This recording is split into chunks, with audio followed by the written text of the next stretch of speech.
with the dough dollies, you put it in the oven at about 120 for an hour or so. That generally does it. I'm just going to get a knife.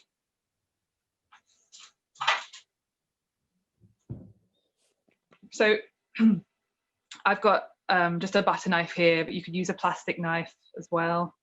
Anything like that will do. So I'm going to make the base of the dolly first. So I'm just going to make a kind of cut, a sort of almost like a bell shape, because we're incorporating her skirt, and then we want a little bit of room for us to include things like the arms and the head. And the head we'll make out of a little ball of dough, but we need a sort of platform for that. So just make, there we go. Okay.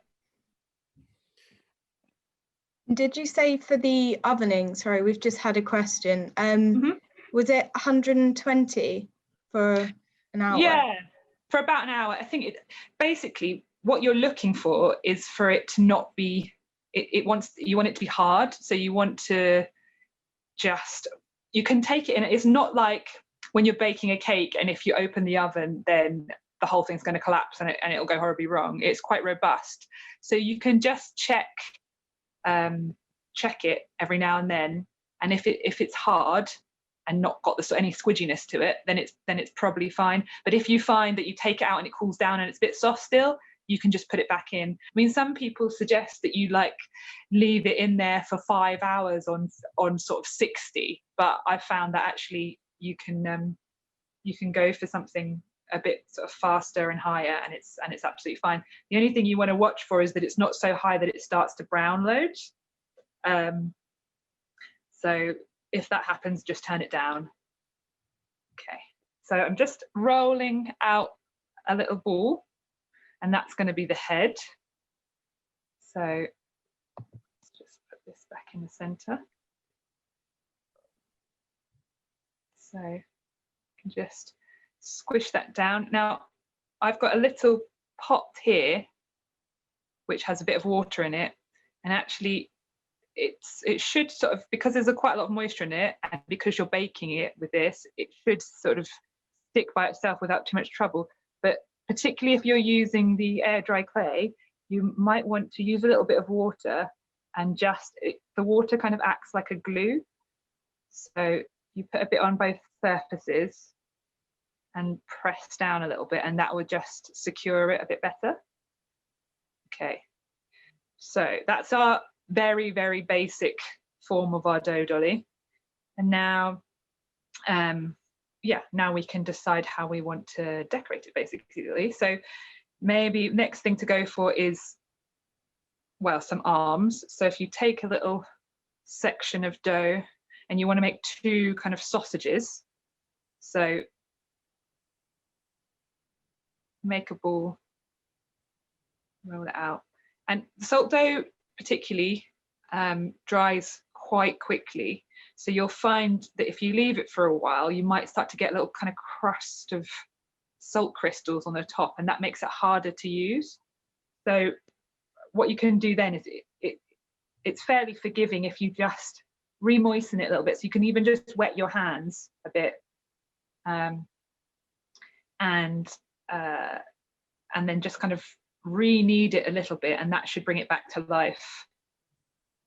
When I was making the Christmas decorations, I think I kept some in the fridge for like a week in cling film, and it lasted fine. It's weird, I think there's some sort of, starts to sort of ferment a little tiny bit, so it becomes, the texture of it changes a little bit, it becomes a bit more stretchy.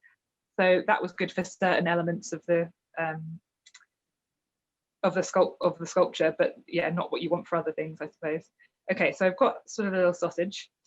So then, yeah, you can kind of attach that roughly where you want. Again, I'm going to just moisten where I'm putting that, and then I'm just going to sort of squish it down. And you can do this again with the clay. If you moisten it a little bit, you can really make that connection, and you can smooth it out to the point where you can't really see where it joins. So do that with this one as well.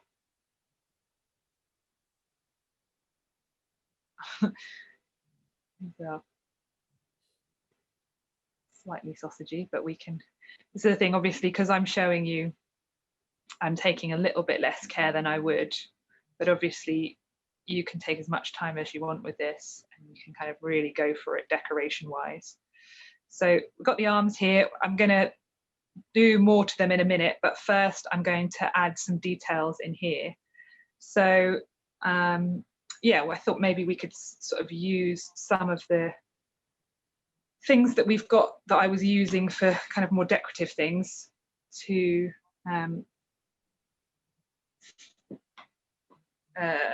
yeah, to decorate it with. So for example, I'm just going to cut out a star to add. Oops. And if you wanted to perhaps paint these or make them add some color to them, is that something you would do afterwards? Yeah, so basically this is where the colored dough can come in. So this is, yeah, just using a little bit of food coloring in with the dough. You can get quite, I didn't use that much with these, and you can get actually really quite bright colors. Obviously, if you use less, you can go for something more pastely. So yeah, there's two things you can do, and I'm going to show you both. One is you can incorporate different color doughs in the making of it. And maybe let's just add some pink now while we're thinking about it. But yeah, then the second part of it, once the clay is dried or once you've baked your dough, is then you can decorate it with paint. And you can use all sorts of, I mean, you can use water-based paint, but you can use acrylic, you could use watercolor, you could use food coloring if you wanted to. Anything like that works. So, okay. So I'm actually just going to cut a little couple bits out and just give her some pink cheeks.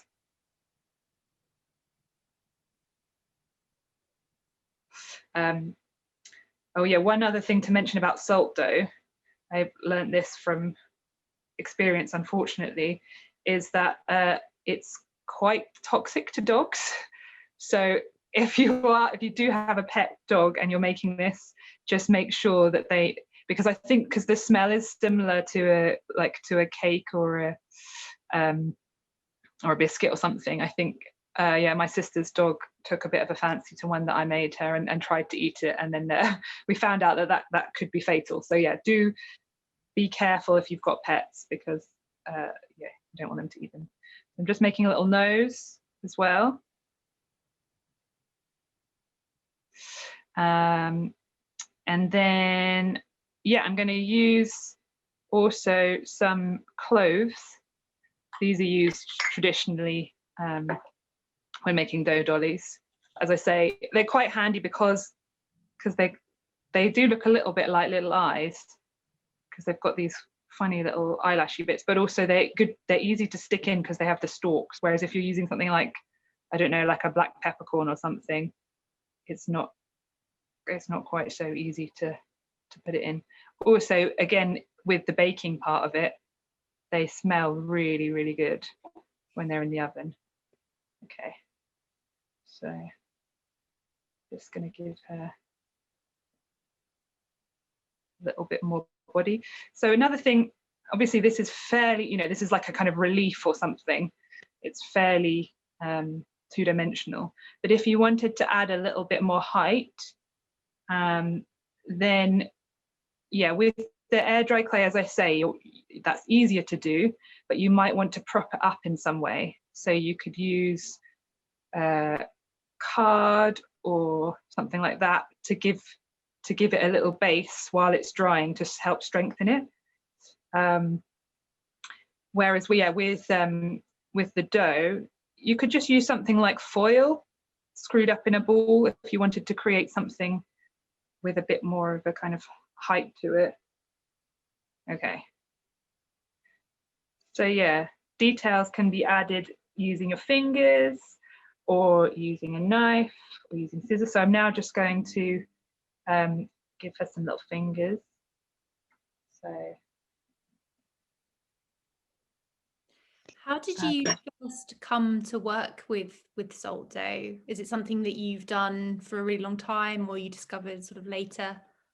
Well, I think actually like most people who've kind of come across it, I did it when I was a kid, and I think that it's something that, well, with my practice, because it's sort of quite process led, I'm often looking for things that are kind of playful and experimental, and that maybe just that are quite sort of basic or simple and don't have a lot of kind of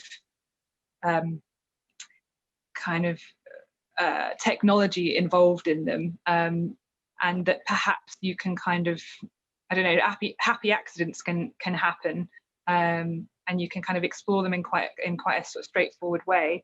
So yeah, I think as I say, like a lot of people I came across when I was a kid, and then just actually it was over lockdown that I was just stuck in the house the first time and kind of looking for things to do, couldn't be in my studio, and couldn't really, it was hard to get materials as well.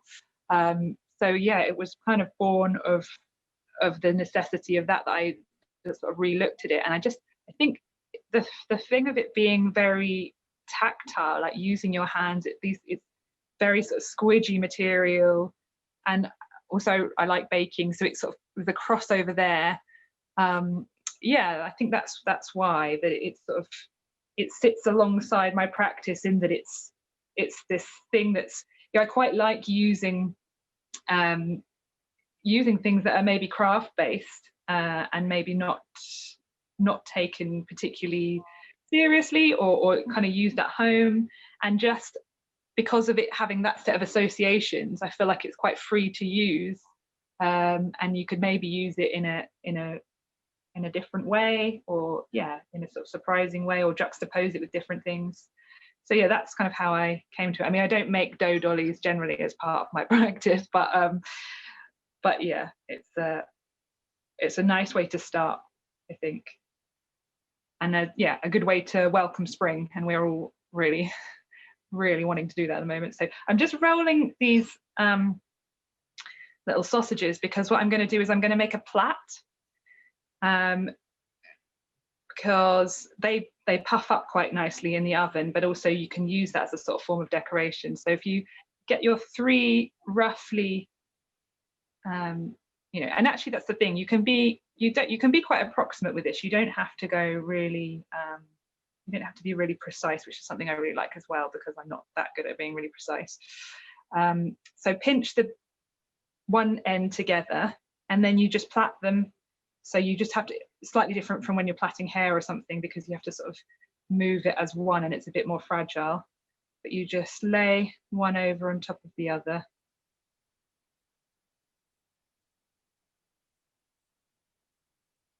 And you might find that they stretch a little bit, but you can cut it down so that you've got kind of a neat bit where you want it.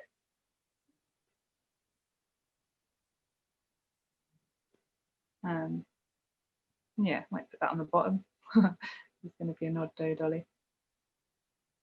Okay, and then I guess you need some hair. Yeah, also, so thinking about different things to decorate, I found some seed pods, so I was thinking that you could use that to create shapes.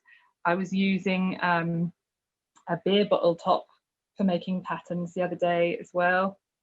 And I think if you're thinking about decorating it afterwards, after it's dried or after it's cooked, it's nice to kind of put in some textures, because the paint will behave differently on different surfaces, obviously. So the more kind of decoration and stuff that you put in, the more that you've got to work with when you're painting.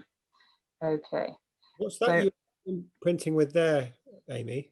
So that is just the top nozzle of a, it's for like a piping icing. Oh, okay. So yeah. Then let's do, I'm going to do some green hair, because, why not? So yeah, I mean, also depending on if you're working with like small kids or you don't have access to them, then that's fine, you can do something else. But scissors are really quite good for because you could, it sort of holds its own quite well. You can actually cut with scissors through it, and that's quite a quick way of making shapes as well, and textures too. So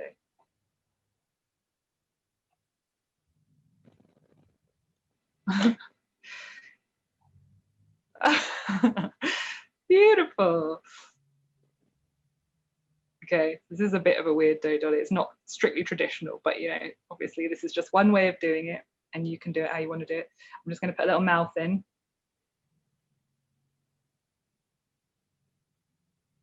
Make it a smiley one.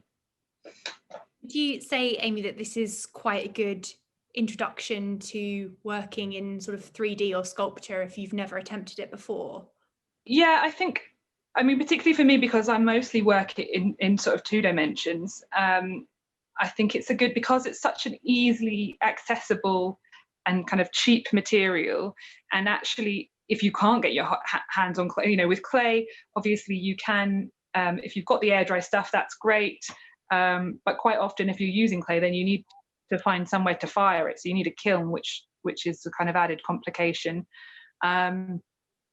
So actually something like salt dough is a really nice low pressure way of being able to try stuff out. And yeah, I think it's just that thing of working with your hands in a really direct way. It's, you know, you don't even have kind of a paintbrush in the way. It's you're using your hands very directly. So I think that's quite a nice aspect of it. Okay, so I'm going to try and pop that onto a tray now, and I'm going to then show you some decorative ideas. Where's the cooked one?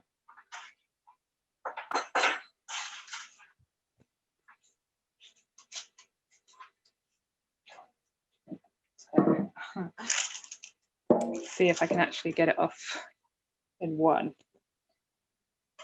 Fingers crossed.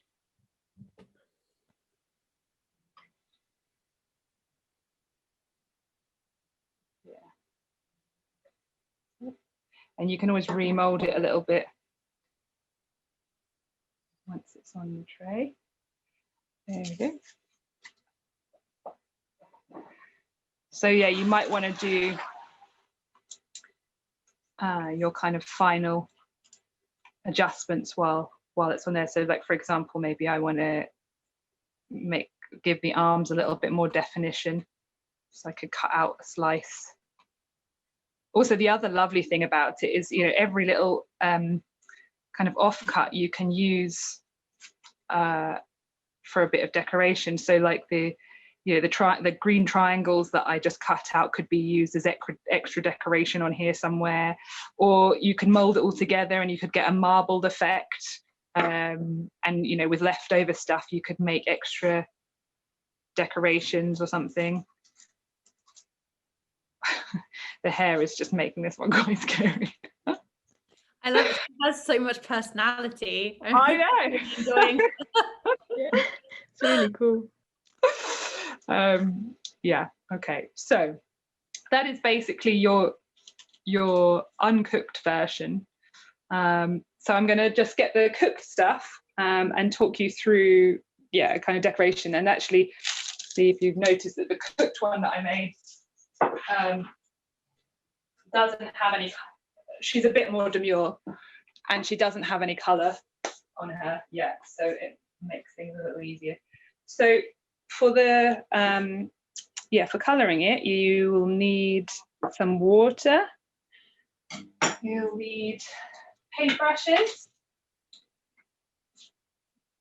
and some paint, and I've just got some really like cheap basic acrylic that I'm going to use today. And I think watercolor is quite nice, although that will probably fade in a way that acrylic won't. So, but you can just play with it. I think that's the nice thing. I've also got some other bits and pieces which I'm just going to bring in as well. So I made a little tile I've made just like a really fairly flat thing so you can see what happens with no texture.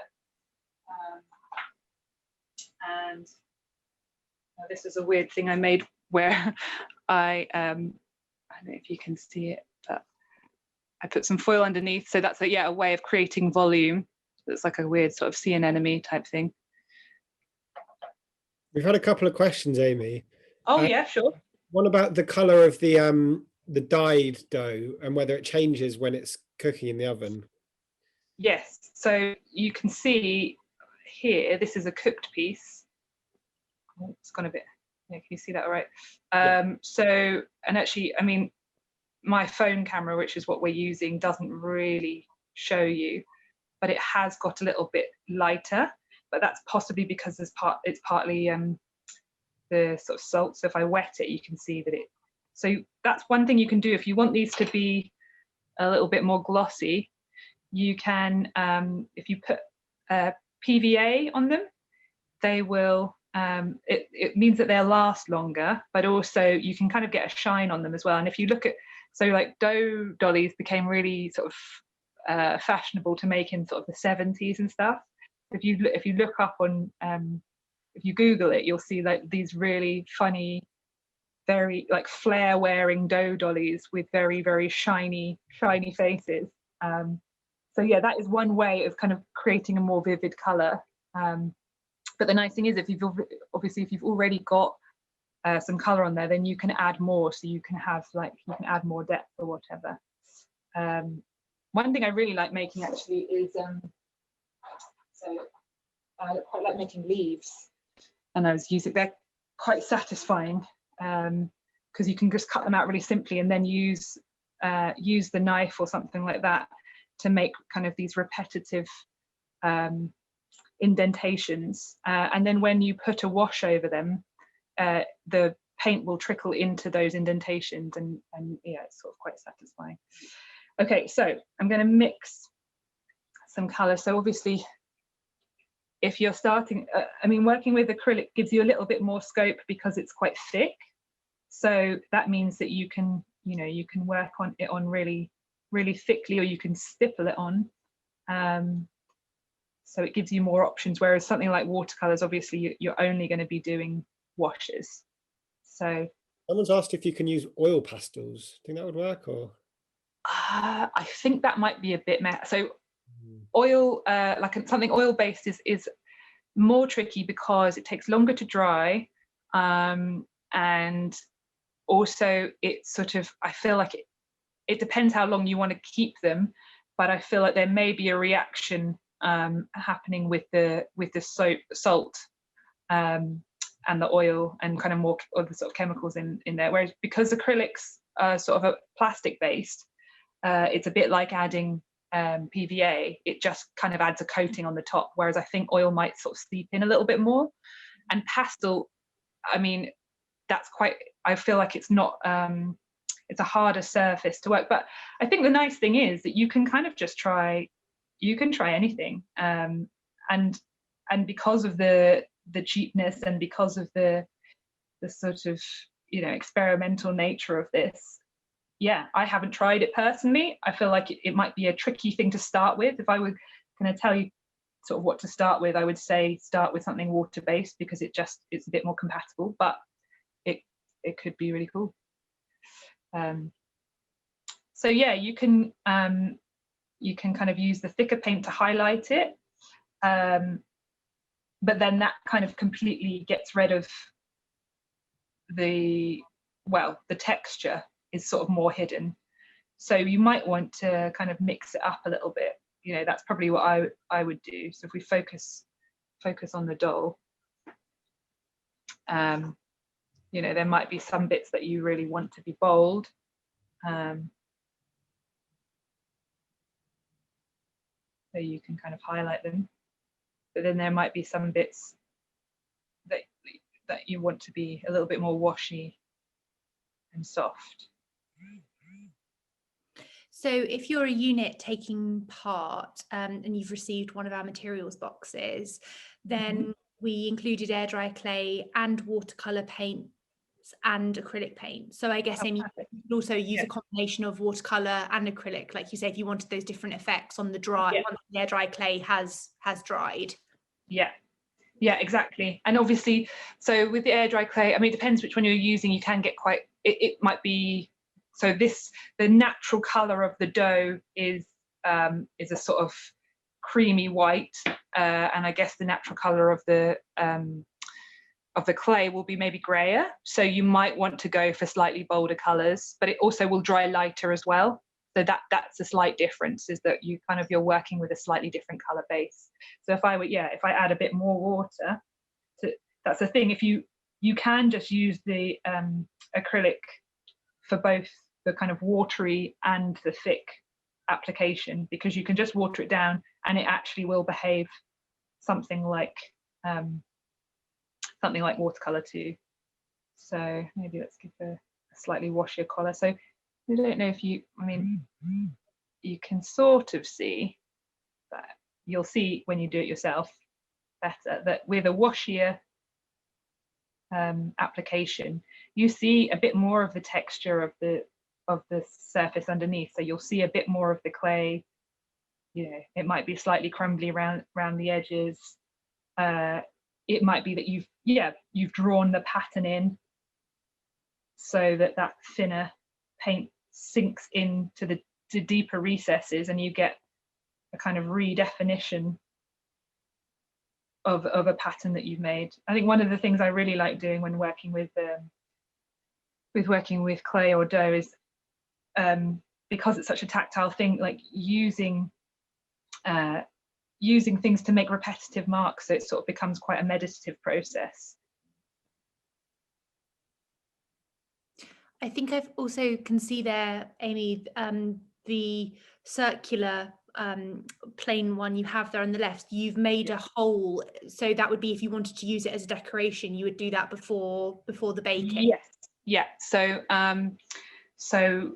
that's a good thing to highlight. Definitely, it depends. Like, so, for example, with the dough dolly, there are ways of, there'd be ways of hanging it if you wanted to. You could prop it up, but there's some holes where the arms are, so that's one way of doing it. But if you're thinking about using these for decoration, then bear in mind that you're going to need some way of hanging it. So with the decorations that I made that I showed you earlier, they all had little holes in them, and then I put just a little bit, either a bit of thinner string on there to hang them, and then maybe a bit of ribbon if it's sort of for something festive, or you can use wire or whatever, but just something to sort of hook them on. So I'm just going to show you with this, because this is quite a smooth surface. If I'm using thinner paint, you might be able to see better on the camera there. That something thinner is quite nice, because you do get a bit of the color through from underneath, and you can see actually that this is browned quite a lot in the oven. If you want it, like, some people quite like using the natural color of the dough, because it's sort of, it's quite a nice sort of beigey brown, and you can really accentuate that if you put a little milk wash on it. So just before it goes in the oven, if you brush what you've made with some milk, or you can do an egg wash as well, which is just using egg yolk, but milk is probably a bit easier. Then if you do that, then it'll brown, and it'll be slightly shinier when it comes out. So, for example, these two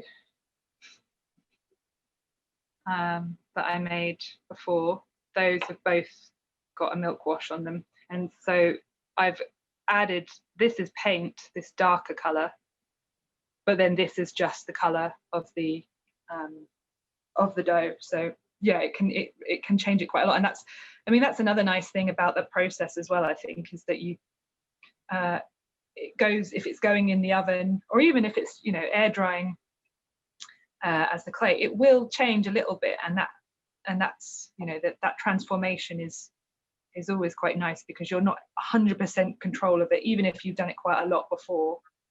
I think that's one of the things that I really like about it, is that it's a bit, there's some unknowns there. So that's maybe you've just added some slightly watered down paint on there, and you can kind of see if it's smooth, it's hard to see from the quality of the footage on my phone, but it does take the paint quite nicely, and it has quite a sort of washy color, and I think you could probably build up the colors as well, because that's the other benefit of using the water-based paint, is that it does dry quite quickly, so you can layer it as well. So right, let's give her some hair. We've just had a comment that says this is so beautiful. Thank you, Aimee. Oh, good. Enjoying the process.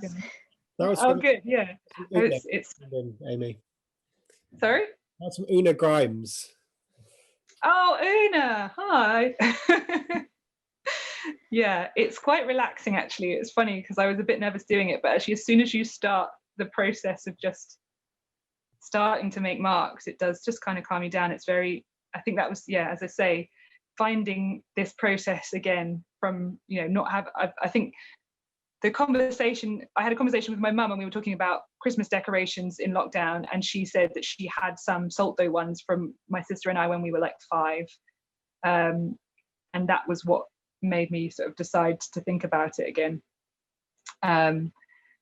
And I think at the moment everyone just needs some ways of creating a kind of feeling of calm and anything kind of meditative. And this for me really is, I think you don't want to put too much pressure on yourself, and this is very low pressure, and you can come out with something quite weird and it's still like quite fun. And it's one of the things I've really loved about it as well, is because I haven't been able to see friends and family for quite a long time. You can send these to them, or you can drop them off in their front gardens or whatever, and it's quite I'm sure you could think of all sorts of different imaginative ways of using them that's a little bit less conventional than this, and a bit more personal perhaps. I think it's nice to have something as playful as this, and to connect you with your inner child as well. We're just coming into the last few minutes of the session actually, so if anyone has any last questions, I know it's flown by. If anyone has any last questions for Aimee about the process, or they'd just like to sort of get clarification on any of the points, then feel free to pop them in the Q&A, and we'll make sure to answer those before we finish today. I was going to say another thing to look up if you like the look of the process. Obviously I sort of spoke a little bit about how it's used a lot in Germany for Christmas decorations, and Eastern Europe for spring celebrations and wedding celebrations, but it's used in, I think it's something, as long as there's been bread making, there's been sort of dough sculpture basically, and I think that it's quite common in China as well, and in the north of China, in Jiangxi, they're quite famous for their dough sculpture. And I think there's maybe on the slideshow initially, you might have seen a couple of Chinese dough examples, and they're really cool. They're so vivid, lots of dragons, and they use a really high coloured stuff, and they use it lots for weddings and things. And you should, if you're kind of interested, you should check them out, I think. So we've just had a couple of questions, Aimee, just about firstly about the baking temperature for the salt dough. Is it 120 centigrade or Fahrenheit? Centigrade. And as I say, don't take that as a hard and fast rule. It's I found with particular dough dolly, I baked her for an hour at 120, and she's solid as a rock. But don't be afraid to take it out of the oven, test it, leave it a bit longer, or if it comes out and it's still a bit soft, then then just put it back in and put it in again. It's definitely not a kind of a mega exact science. So And if you could just repeat the area in China where you talked about the kind of the more sort of the really embellished, fantastic sort of dragon sculptures. Oh, yeah, so it's Changzi, which is, I've actually got it written down because I think my pronunciation is probably not great. It's SHANXI, and it's in northern China.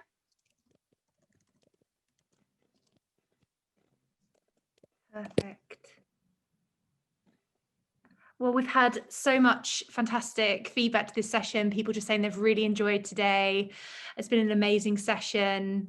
So thank you so much, Aimee. It's been brilliant. You're welcome.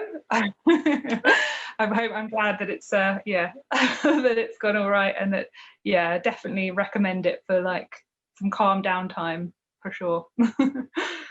Absolutely. Louis, would you mind just switching back to the slideshow? So thank you everyone for joining us today. We're here every week at 2 p.m, as you may know, and next week we have a session with John Booth, and that's Surrealist Collage. So John is a ceramicist, painter, designer, so that's going to be a really interesting session. So if you'd like to join us for that one, you can go on www.hospital-rooms.com and just go to Digital Art School and you'll find the Zoom registration link. You'll also find more about Hospital Rooms and what we do. We're an arts and mental health charity that work in inpatient mental health units across the UK, and we transform them with contemporary art. So we were very privileged to work with Aimee on a project.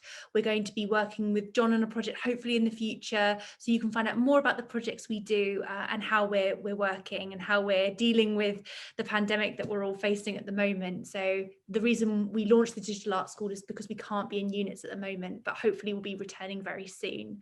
So when you close this session, there's a link to a very short survey, and if you wouldn't mind just giving 30 seconds a minute to answer some of those questions, that will be so helpful for us in planning the future of the art school.